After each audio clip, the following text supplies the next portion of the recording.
we're not all entitled to earn a living. We're all entitled to social support and social, and a minimum amount of support to help us survive under our social services environment, and that's right and proper. We're not entitled to a living wage. We have to go out and fight for that. But at the moment, there's no way these people can fight. In fact, quite the reverse. They're told they can't. They've got to be following the government guidelines. It's absolutely, utterly unfair that the rest of society is being supported, and then certain elements of society are not being supported due to complications or difficulties understanding the categories.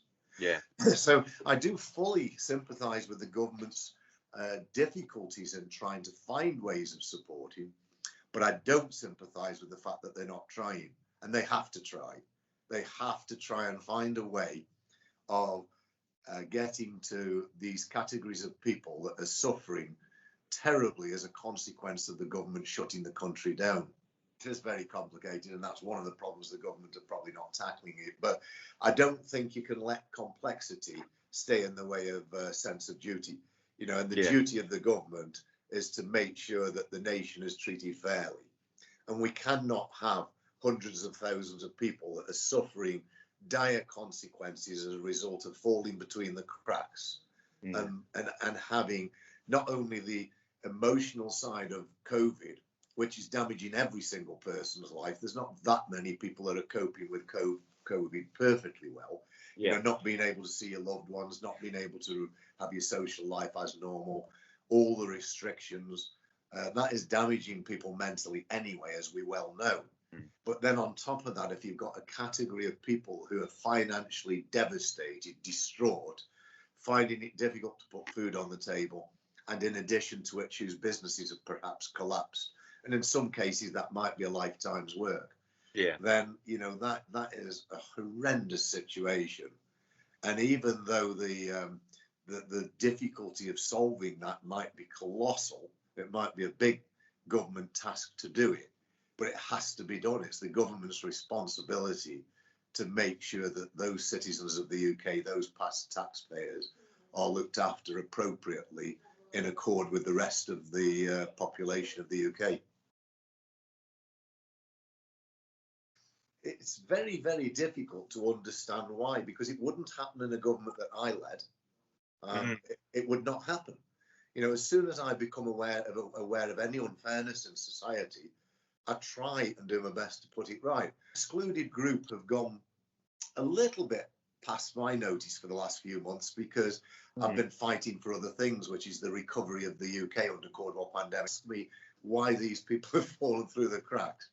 I don't know, because I just don't believe it would happen in a government run by me. I just would not tolerate it. I would not tolerate those mistakes. And you can't. I mean, my heart won't allow that to happen. Leave aside the hard-headedness of this, because if we devastate, if it is 3 million, and if it's 3 million self-employed people who are contributing to this economy, and some of them are employing people, some of them will be expanding. If you lose a good proportion of that, you lose a big section of the community that are going to help drive Britain's recovery over the next few years. So that's the hard-headed bit. We lose what's vital to society, but the soft side of that is that we're damaging people's lives. People's lives are being damaged, and they shouldn't be. They're in a situation through no fault of their own, purely through this global pandemic. Everybody else is being helped. So, Liam, I'm at a loss for words as to why they're not being helped, other than the complexity. But I don't think, we can't allow complexity to stop these people being helped. It's all part of the fabric of what makes Britain great. It's all part of our GDP. It's all a big part of the contribution. 3 million's 10% of the workforce in Britain. I don't know how many of these people would create jobs. We don't know that. You never know. But some of these people will go on to create jobs. So especially some of these new startups. Some of these new startups may prove eventually to be very successful, and now they've been cut off at the roots. They've been left to wither. And so it's just not right for the future of the UK economy. Yeah, And yeah.